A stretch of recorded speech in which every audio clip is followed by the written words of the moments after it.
আজকে আমি চলে আসলাম শ্রীলঙ্কাতে আমাদের ডে 3 এর একটা গল্প নিয়ে। আজকের ব্লগে থাকছে ক্যান্ডি থেকে নুয়ারেলিয়া যাওয়ার পথে আমরা কত সুন্দর সুন্দর ওয়াটারফলস এন্ড একটা বড় টি ফ্যাক্টরি এনজয় করলাম। প্লাস আমরা নুয়ারেলিয়াতে যে কিরকম ঠান্ডা পেয়েছিলাম এন্ড ওখানকার লোকাল ফুডও আমরা এই ফার্স্ট টাইমের মতন ট্রাই করলাম। এই সব কিছুই কিন্তু বলবো আজকের ব্লগে, সো না টেনে পুরো ভিডিওটা এনজয় করুন। আচ্ছা, তো আমার লাস্ট ব্লগে কিন্তু আপনারা দেখেছেন যে আমরা নুয়ারেলিয়ার জন্য অলরেডি রওনা হয়ে গিয়েছিলাম and half of the way কিন্তু আমরা চলে এসেছি। আর এখানকার ওয়েগুলো এতটাই সুন্দর, রাস্তার একপাশে কিন্তু একদম বড় বড় টি ফ্যাক্টরিগুলো থাকে আর একদম যে পাহাড়ের সাইডটা সেখানে থাকে হচ্ছে টি গার্ডেন। তো আমরা এই সুন্দর পাহাড়ের আঁকাবাঁকা পথ দিয়ে চলে যাচ্ছিলাম হচ্ছে নুয়ারেলিয়ার দিকে। আর আমরা কিন্তু আরও উপরের দিকে উঠছিলাম। ক্যান্ডি কিন্তু সমতল ভূমি থেকে অনেকটাই উপরে ছিল, কিন্তু এখন যেখানে যাচ্ছি সেটা কিন্তু আরও উপরে। সো এর জন্য কিন্তু ওই জায়গাটায় অনেকটা ঠান্ডা থাকবে।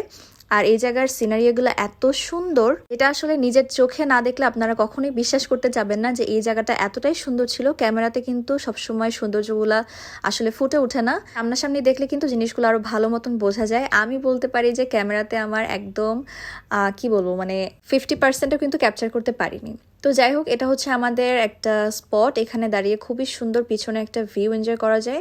আর এই জায়গাটাতে মেইনলি হচ্ছে একটা ক্যাফে, বাট এখানে সবাই এসে এসে এই জায়গাটাতে গুড ডে লেখা একটা সুন্দর ইউনিক ওয়েতে সেখানে এসে পিকচার তুলে। আর ওই দূরে দেখা যাচ্ছে কিন্তু একটা ওয়াটারফলস।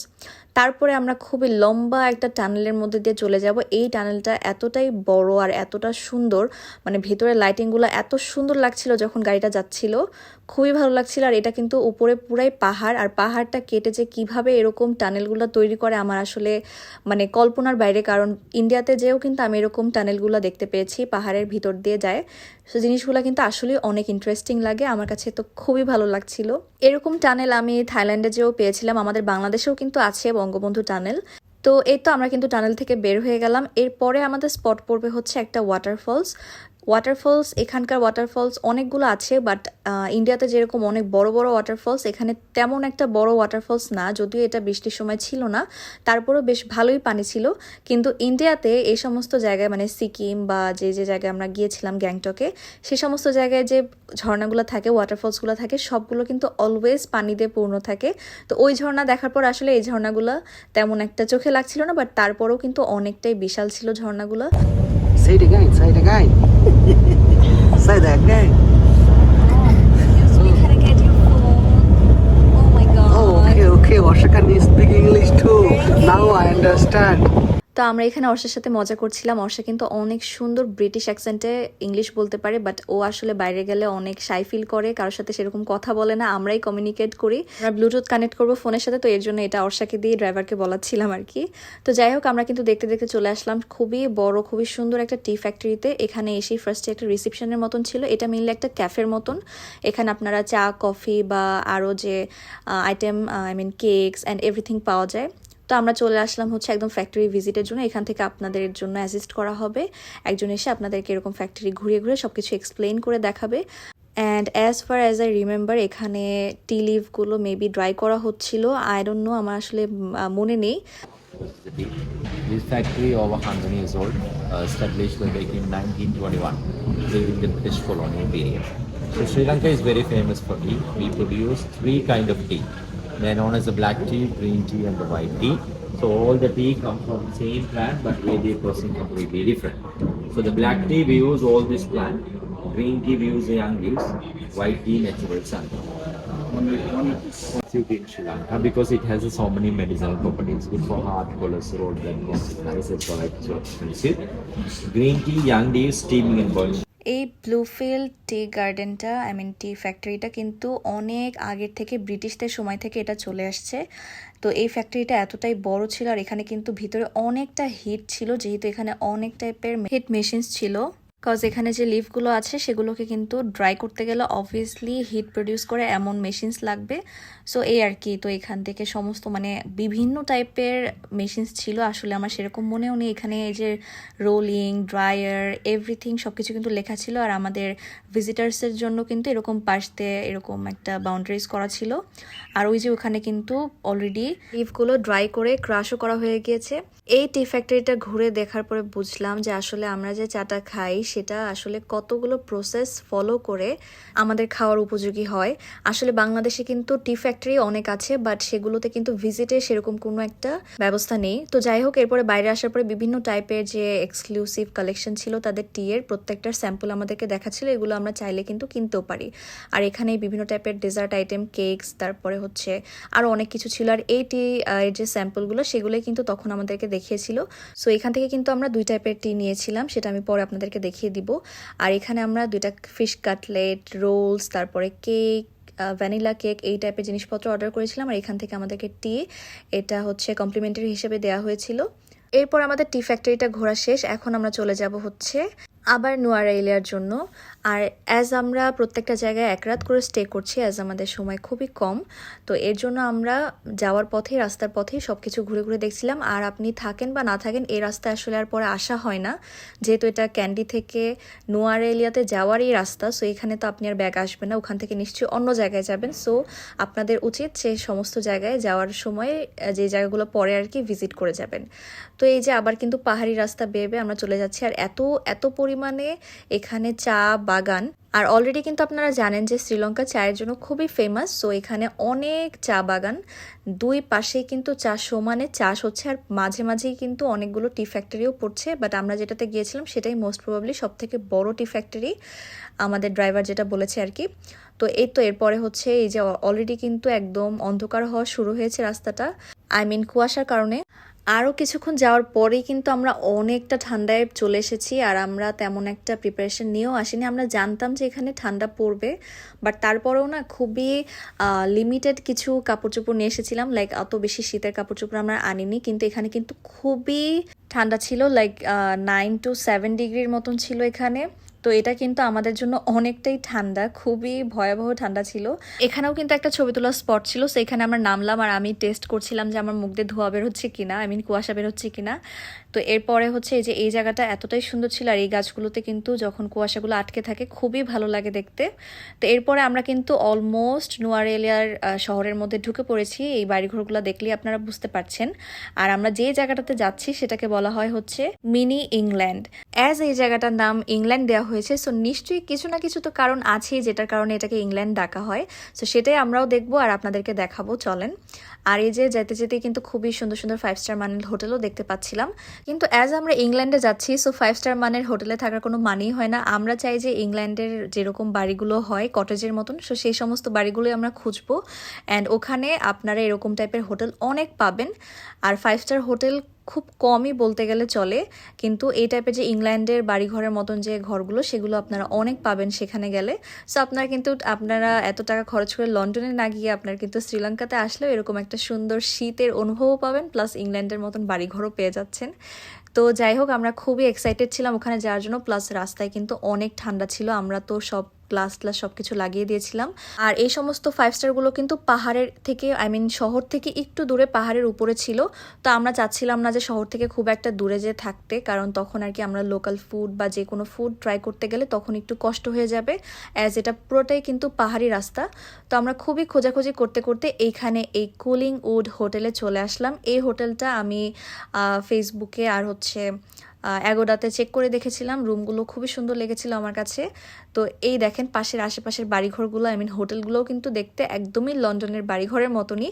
আর এটার ভেতরের পরিবেশটা জাস্ট আপনারা দেখেন, এটা কিন্তু রুম না, আবার রিসেপশনও না, প্রত্যেকটা রুমের যে একদম মাঝখানে যে কমন জায়গাটা থাকে একটা ড্রয়িং ডাইনিং এর মতন এখানে বানানো হয়েছে। খুবই ভালো লাগছিল, খুবই সুন্দর সাজানো গোছানো ছিল। আর এখানে এই যে আমাদের এটা ছিল একটা রুম, সেটার লাইটটা এখনো জ্বালানো হয়নি। আর এটা হচ্ছে আমার আর এসকের রুম, এটা হচ্ছে কাপল বেড। এই বেড আর ওইটা কিন্তু মোটামুটি সমানই, জাস্ট ওটা হচ্ছে রাস্তার একদম ফ্রন্ট সাইডের রুম ছিল আর এটা হচ্ছে ব্যাক সাইডের। দুইটা থেকে কিন্তু খুবই সুন্দর সুন্দর ভিউ পাওয়া যাবে। যেমন এটা হচ্ছে আমার আর এসকের রুম থেকে ভিউটা কিন্তু খুবই সুন্দর। আর আশেপাশের বাড়িঘরগুলোও দেখেন খুবই সুন্দর, একদম মনে হচ্ছিল যে আমি লন্ডনে চলে এসেছি। আর এখানে এই যে আমি কিন্তু এই যে ছোট যে কোটিটা নিয়ে এসেছিলাম সেটা পরে ফেললাম। আর এটা ছিল হচ্ছে আমার আম্মু, বাবা অ্যান্ড অর্ষার রুম। তাদের রুমটা থেকেও কিন্তু ভিউটা খুবই সুন্দর ছিল। সামনে ছিল হচ্ছে একটা বড় ফিল্ডের মতন, এখানে অনেক ঘোড়া বাঁধা ছিল, মেবি এগুলো হর্স রাইডের জন্য। আর এই তো রুমে যা যা থাকার লাগে সবই ছিল, একটা টিভি ছিল, সোফা ছিল, ড্রেসিং টেবিল ছিল ভালো একটা, অ্যান্ড অবভিয়াসলি ড্রেসিং টেবিলের উপর একটা লাইট ছিল ভালো। আর এটা হচ্ছে আমার রুম থেকে ভিউটা। আমি বারবার এখানে আসছিলাম, বাট এতটা ঠান্ডা ছিল আসলে যে বাইরে এসে বেশিক্ষণ আমি স্টে করতে পারছিলাম না। এখান থেকে যত রাত হচ্ছিল তত আরও বাইরের সৌন্দর্যটা বেশি বাড়ছিল। আমার কাছে তো নোয়ারা এরিয়াটা সো ফার অনেক বেশি ভালো লাগছে, অ্যাজ এই জায়গার ভাইবটাই অন্যরকম। আর আমার কাছে মনে হচ্ছিল যে আমি কোনো একটা বাইরের কান্ট্রি, আমি লন্ডনেই চলে এসেছি। তো যাই হোক, আমি কিন্তু রেডি। আমি যেহেতু আমি কোনো ভারী কিছু আনিনি, সো এর জন্য আমি নিচে একটা টি শার্ট, তার উপরে একটা কোটি, মানে আমি যে পাতলার মতন কোটিটা এনেছিলাম সেটা, আর হচ্ছে একটা স্কার্ফ দিয়ে আমি আমার মাথার চারপাশটা একদম পেঁচে নিয়েছি, যেহেতু বাইরে অনেক ঠান্ডা ঠান্ডা বাতাস। তো এরপরে আমরা চলে আসলাম হচ্ছে আমাদের গাড়িটা নিয়ে রেলওয়ে স্টেশনে, যেহেতু আমরা পরের দিন চলে যাব এল্লাতে। আর এলিয়া থেকে এল্লাতে যাওয়ার ট্রেন জার্নিটা আমি শুনেছি অনেক সুন্দর, সো আমরা এর জন্যই ওখানে গিয়েছিলাম। বাট তারা বললো যে যেদিন যাবেন সেদিন এসে অন টাইমে কিনলেও পাওয়া যাবে, অ্যাভেলেবেল পাওয়া যাবে, কোনো সমস্যা নেই। সো আমরা এখান থেকে চলে আসলাম। আর এরপরে হচ্ছে আমরা ফাইনালি শ্রীলঙ্কান লোকাল ফুডটা ট্রাই করব। আর এই ফুডটা মানে যখন তৈরি হচ্ছিল জিনিসটা এতটা ইন্টারেস্টিং লাগছিল, সে এই দুইটা শার্প জিনিস দিয়ে সে এরকম ভালো মতন করে ফুডগুলোকে কাট করে নিচ্ছিল। অ্যাজ এটার মধ্যে ছিল চিকেন, সো চিকেনগুলোর বোনসগুলো যেন ভালো মতন করে ছোট ছোট পিস হয়ে যায়, এর জন্যই তারা মেবি এটা করছিল। আর এটার নাম কিন্তু হচ্ছে কোত্তু, এই ফুডটার নাম হচ্ছে কোত্তু। কত ইন্টারেস্টিং না? শ্রীলঙ্কান প্রত্যেকটা ফুডের নামই কিন্তু খুবই এরকম সুন্দর সুন্দর ইন্টারেস্টিং নাম। আর এরপরে এগুলো দিয়ে খাওয়া শেষ করে আমরা নিয়ে নিলাম হচ্ছে নান রুটি। এখানকার নান রুটিগুলো পুরোই গরম গরম সার্ভ করছিল, এর জন্য আমরা ভাবলাম যে নান রুটির সাথে ডালটা খেলে খুবই ভালো লাগবে। আর এখানে বাইরে বের হয়ে আমি এত ঠান্ডা পেলাম, আর এই যে মুখ দিয়ে কিন্তু ধোঁয়া বেরোচ্ছিল, ক্যামেরা ততটা বোঝা যাচ্ছিল না। তো এরপরে আমরা আবার হোটেলের দিকে চলে যাওয়ার সময় ভাবলাম যে একটু নাইট মার্কেটটা থেকে ঘুরে আসি। বাট আনফর্চুনেটলি আমরা নাইট মার্কেটের দিকে যেতেই দেখি যে সব কিছু বন্ধ হয়ে গেছে। এই যে দেখতে পাচ্ছেন সব কিছু কিন্তু অলরেডি ক্লোজড। যেহেতু এটা একটা পাহাড়ি এলাকা, সো পাহাড়ি এলাকায় কিন্তু মানুষজন খুবই তাড়াতাড়ি ঘুমিয়ে যায়, আর 7টার মধ্যেই কিন্তু সমস্ত দোকান closed. So good morning from our hotel. আজকে আমরা কিন্তু নোয়ারা এলিয়াতে যা যা ঘোরার মতন আছে সবকিছু ঘুরে ঘুরে দেখবো। আর আমি আজকে খুবই সুন্দর একটা ফ্লোরাল গাউন পরে বের হয়ে যাব। আর আমাদের হোটেলটা কিন্তু একদম মেইন রোডের পাশেই ছিল, আর এই হোটেলটা 3 স্টার মানের ছিল। বাট এখানকার হোটেলের প্রাইসগুলো কিন্তু একটু বেশি হয়। আমাদের পার নাইট $70 করে লেগেছিল পার রুমে। তো আর হচ্ছে এই যে অপোজিটেই কিন্তু আমাদের রাস্তার অপোজিটেই ছিল এরকম বড় ফিল্ড, আমি লাস্ট নাইটেও বলেছিলাম। আর সেখানে সমস্ত ঘোড়াগুলো দেখতেই পাচ্ছেন আপনারা। আর এরপরে হোটেল থেকে বের হওয়ার পরে একটা সুইট কিউটেস্ট একটা বেবির সাথে দেখা হয়ে গেল, ওর নাম ছিল নোয়া। সো ও এতটাই কিউট ছিল আর আমাদেরকে এত অবাক চোখে দেখছিল, আমরা যে ওর সাথে ভিডিও করছিলাম, ওর সাথে কথা বলছিলাম, এত ফ্রেন্ডলি। আর তার মাও কিন্তু অনেক ফ্রেন্ডলি ছিল। আর ওরাও কিন্তু আমাদের সাথে আজকে এল্লাতে যাবে ট্রেনে করে। তো যাই হোক, এরপরে আমরা চলে গেলাম হচ্ছে খাওয়া দাওয়া করার জন্য। আর লাস্ট নাইটে আমরা যেখান থেকে ডিনার করেছিলাম সেখানেই আবার চলে আসলাম, কারণ তাদের খাবারের কোয়ালিটি অ্যান্ড কোয়ান্টিটি সব কিছুই কিন্তু অনেক বেশি পরিমাণে খুবই ভালো ছিল। আর এখান থেকে আমরা তাদের এই যে একদম লাইভ যে গরম গরম তন্দুল রুটিগুলো বানায়, নান রুটিগুলো বানায়, সেগুলো নিয়েছিলাম। আর এরপরে আমরা চলে আসলাম একদম সেন্ট্রাল যে নোয়ারা এলিয়ার সিটিটা, সেখানে লাস্ট নাইটে তো আমরা ঘুরতে পারিনি। তো আমরা ফার্স্টে চলে আসলাম হচ্ছে এই সুন্দর পোস্ট অফিসটাতে। এটা কিন্তু 1894-এ বিল্ড করা হয়েছিল বাই ব্রিটিশ। আর ব্রিটিশদের তৈরি করা প্রত্যেকটা বিল্ডিংই কিন্তু খুবই এলিগেন্ট দেখতে অ্যান্ড খুবই মজবুত।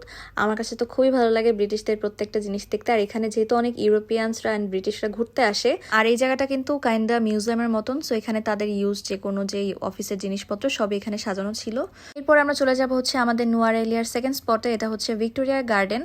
এটা কিন্তু ইন্ডিয়াতে অথবা অন্যান্য জায়গায় যে ভিক্টোরিয়া পার্ক বা ভিক্টোরিয়া গার্ডেন আছে সেটার মতনই একটা রানী ভিক্টোরিয়ার নামে এটা করা। তো এখানে আমরা সবাই পার পার্সন 600 শ্রীলঙ্কান রুপিয়াতে ঢুকে যাই। আর এই জায়গাটার ভিতরে কিন্তু খুবই নিরিবিলি, খুবই সুন্দর সুন্দর অনেক গাছপালা ছিল, অনেক ফুল গাছ ছিল। আর ফুলগুলো এতটাই কালারফুল ছিল, এমনও অনেক ফুল ছিল যেগুলো আমি চোখেও দেখিনি কোনো সময়। তো প্রত্যেকটা ফুলই এক এক রকম সুন্দর। আর এখানে খুবই বড় করে লেখা ছিল ভিক্টোরিয়া গার্ডেন। তো এখানে আমি কিছু নিজের জন্য রিলস আর হচ্ছে কিছু স্ন্যাপস করি।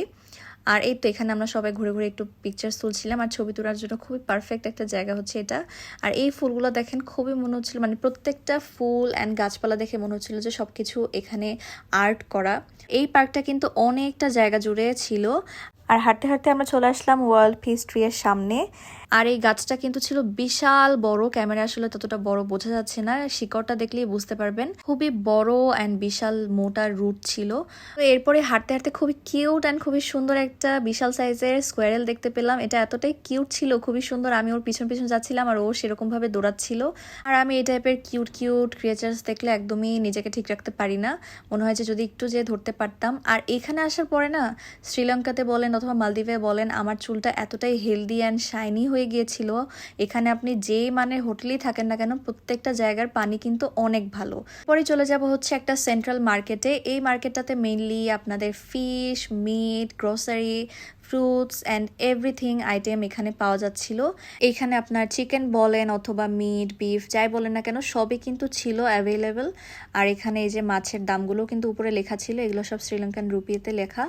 আর এখানে এই যে গ্রোসারি আইটেম, চাল ডাল যা কিছু লাগে, মানে বাংলাদেশের যে গ্রোসারি শপসগুলো থাকে সেরকমই কিছুটা, আই মিন বাজারগুলো থাকে। আর এখানে ভেজিটেবল অ্যান্ড ফ্রুটস মার্কেট ছিল, এখানে অনেক ব্যানানাস হয়। তো যাই হোক, এরপরে এই যে দেখেন এখানে কিন্তু অনেক টয়জেরও দোকান ছিল, মানে আসলে পাওয়া যায় না এমন কিছু এখানে নেই। শাকসবজি থেকে শুরু করে মাছ মাংস সব কিছু এখানে পাওয়া যাচ্ছিল। এখানে আসলে লোকাল যে শ্রীলঙ্কান মানুষজন তারাই কিন্তু এখান থেকে কেনাকাটা করতে আসে মেনলি, বাট তারপরও আমি আপনাদেরকে একটু ঘুরে ঘুরে দেখালাম আর কি। এরপর আমরা চলে যাব খুবই সুন্দর জর্জ লেকে। এটা কিন্তু নোয়ারেলের খুবই পপুলার একটা লেক। এই লেকটা আসলে যারা এসেছেন বা আপনারা সবাই কম বেশি চিনেন। এই লেকটাতে এন্ট্রি নিতেও কিন্তু আপনাদের পার পারসন 300 রুপিয়া করে ঢুকতে হবে। প্রচন্ড ঠান্ডা, মানে পুরো লেকটা ঘুরে আসতে মানে আমরা ঠান্ডায় তো পুরো শেষ হয়ে যাচ্ছিলাম, যেহেতু লেকের পাড়ে অনেকটা ঠান্ডা থাকে বাতাসের কারণে। আর জায়গাটা এতটাই সুন্দর ছিল, খুবই সাজানো গোছানো, মানে আসলে বাইরের দেশগুলো যেরকম থাকে, আই মিন লন্ডন বা ইউরোপিয়ান কান্ট্রিগুলো যেরকম সাজানো গোছানো সুন্দর থাকে, সেরকমই জায়গাটা ছিল। তো নোয়ারেলিয়া থেকে এখন আমরা বের হয়ে যাচ্ছি হচ্ছে রেলওয়ে স্টেশনের জন্য, বাট রেলওয়ে স্টেশনে যাওয়ার পথেও কিন্তু আমাদের আরও একটা স্পট পড়বে। আর এখানে মেনলি আমাদের ড্রাইভার দাঁড়া করালো যে আমরা এখানে সুন্দর পিকচার তুলতে পারবো ল্যান্ডস্কেপে, খুবই সুন্দর একটা ভিউ সহ। তো আমাদের ড্রাইভারটা কিন্তু ছিল আসলে অনেক ভালো মানুষ, সে আমাদের পছন্দ মতন প্রত্যেকটা জায়গায় দাঁড়া করা ছিল, মানে সে আসলে বুঝে গিয়েছিল আমাদের সাথে ঘুরতে ঘুরতে যে কীরকম জায়গা আমাদের পছন্দ। তো আমরা কিন্তু চলে আসলাম হচ্ছে আমাদের ফাইনাল স্পট স্ট্রবেরি ফার্মে। এখানে স্ট্রবেরির চাষ হয় মেনলি। এটা আমি মালয়েশিয়াতে যখন লাস্ট টাইম ঘুরতে গিয়েছিলাম তখন একটা স্ট্রবেরি ফার্মে ঘোরা হয়েছিল। সেখানে আসলে এরকম ফার্মে গেলে আপনারা স্ট্রবেরি ফার্ম ভিজিট করার পাশাপাশি স্ট্রবেরিগুলো ওখান থেকে কালেক্ট করেও খেতে পারবেন লাইভ। তো এখানে আমরা আসার পরে দেখলাম এখানে এরকম ক্যাফে ছিল, ওখানেও খুবই সুন্দর একটা অ্যাস্থেটিক ক্যাফে ছিল, সেটাতে পরে যাব। বাট আগে গেলাম হচ্ছে আমরা স্ট্রবেরি ফার্ম ভিজিট করতে। বাট এখানে যেই মনটা খারাপ হয়ে গেল, কারণ এখানে যাওয়ার পরে শুনলাম যে এটা নাকি স্ট্রবেরির সিজন না। সো আসলে সিজন না হওয়ার কারণে আমরা এখান থেকে স্ট্রবেরিগুলো নিয়ে লাইভ খেতেও পারবো না। তো এর জন্যই আসলে এই পুরো ফার্মটা ঘুরে দেখাটাই আমার কাছে বৃথা মনে হচ্ছিল, কারণ ফার্মের ভিতরে কোনো স্ট্রবেরি থাকবে না। আর এখানে মানে ফার্মে ঢোকার পথটাতে এত সুন্দর সুন্দর কিছু ফ্লাওয়ার্স ছিল, এই ফ্লাওয়ারগুলো দেখতে অনেক সুন্দর লাগছিল, আর খুবই সাইজে কিন্তু অনেক বড় বড়।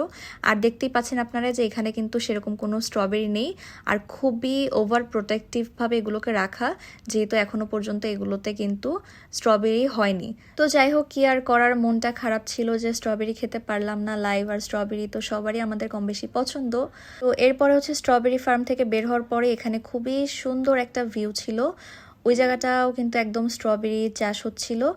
তারপর আমার ফার্ম থেকে বের হয়ে বাইরে আসতেই দেখি এরকম সুন্দর একটা ক্যাফে, আপনাদেরকে বলেছিলাম এটা আমি অনেক ভিডিওতে দেখেছি। ও আর হ্যাঁ, আমরা যে স্ট্রবেরি ফার্মটা ঘুরে আসলাম সেটাতেও কিন্তু আমাদের এন্ট্রি ফি ছিল পার পারসন 250 টাকা করে। আর এখানে আসার পরেই বের হওয়ার পরেই দেখলাম যে বাবা সুন্দর মতন একটা জ্যাম আমাদের জন্য স্ট্রবেরি জ্যাম কিনে রেখেছে, আর এটা এত কিউট একটা প্যাকেজিং ছিল। আর এখানে ওই যে দূরে দেখা যাচ্ছে ওয়াইন মিলগুলো, এতটা সুন্দর লাগছিল, খুবই ল্যান্ডস্কেপ, খুবই সুন্দর একটা নাইস ভিউ ছিল। আর আমরা এখান থেকে একটা বার্গার অর্ডার করি, তারপরে হচ্ছে একটা চিজ কেক অর্ডার করেছিলাম। এখানে স্ট্রবেরি চিজ কেকটা অনেক শুনেছি যে অনেক মজা হয়। তো এরপর আমরা এখান থেকে বের হয়ে গেলাম, অ্যান্ড এখন আমরা ফাইনালি চলে যাব কিন্তু এলাতে যাওয়ার জন্য যে ট্রেন স্টেশনটা সেখানে। আর আমরা এখনো পর্যন্ত এখানে কোনো টি গার্ডেনের ভিতরে দাঁড়িয়ে ছবি তুলিনি, সো এর জন্য আমি আর বাবা চলে আসলাম যে এখানে কিছু পিকচার্স তুলবো।